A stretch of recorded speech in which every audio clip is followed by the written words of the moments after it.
Après Abou Njora Sultani et Moussa Touati, président du Front National algérien, lors d'une conférence de presse tenue au siège de son parti à Alger, de lui emboîter le pas en affirmant que la corruption, qui gangrène tous les segments de la République algérienne, s'est généralisée dans notre pays, et ce, des assemblées communales aux plus hautes institutions de la République.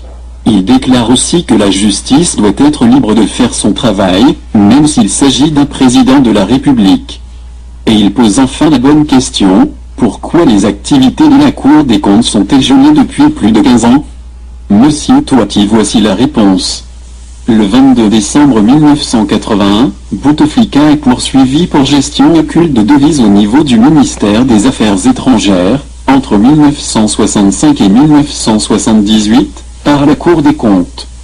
Dans son arrêt définitif du 8 août 1983, la Cour des comptes donnait son verdict: Monsieur Abdelaziz Bouteflika a pratiqué à des fins frauduleuses une opération non conforme aux dispositions légales et réglementaires, comme étant de ce fait des infractions prévues et punies par l'ordonnance numéro 66 à 10 du 21 juin 1966 et les articles 424 et 425 du Code pénal, El Moudjahid Info 1983.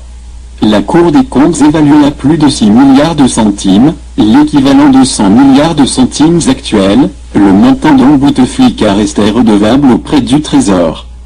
Agissant alors en qualité de ministre des Affaires étrangères, M.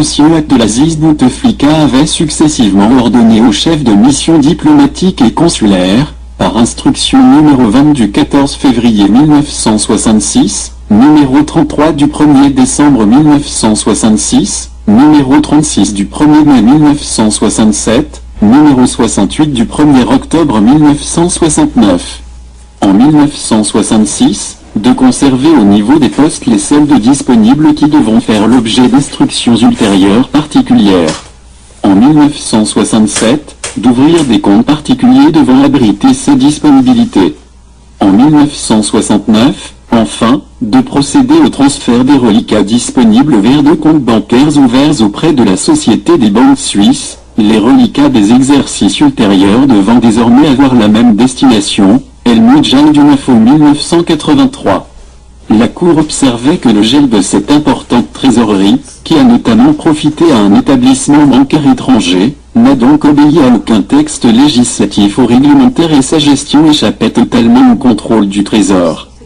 Pour sa défense, Bouteflika évoquera au magistrat de la Cour des comptes la construction d'un nouveau siège du ministère des Affaires étrangères pour laquelle il destinerait la trésorerie amassée sur les comptes suisses. La réponse de la Cour: ce motif fallacieux ne peut être pris en considération, sachant qu'une opération d'investissement obéit à des règles bien précises qu'aucun ordonnateur ne peut ignorer, et que l'éventuelle construction d'un nouveau siège du ministère des Affaires étrangères doit être financée par des crédits normalement inscrits au budget de l'État. El Moudjahid Info 1983.